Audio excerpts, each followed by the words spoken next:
Girlfriend কি? ও মা, girlfriend মানে জানো না? তুমি কাউকে ভালোবাসো কিনা তাই জিজ্ঞেস করছি। না না, দাদি কোনো মেয়ের সাথে ভালোবাসা করতে মানা করেছে। এই কি বুকা রে, চুপ কর। আমার মতন সুন্দরী মেয়ে পেলে প্রেম করবে না? তোমার মতো জানিনি।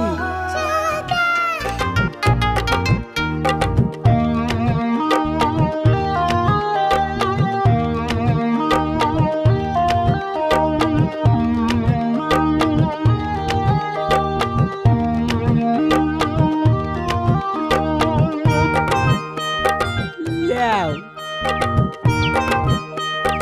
কত টাকা দেবো? না না, টাকা লাগবে না। তোমাকে একটা কথা জিজ্ঞেস করবো? হ্যাঁ করো।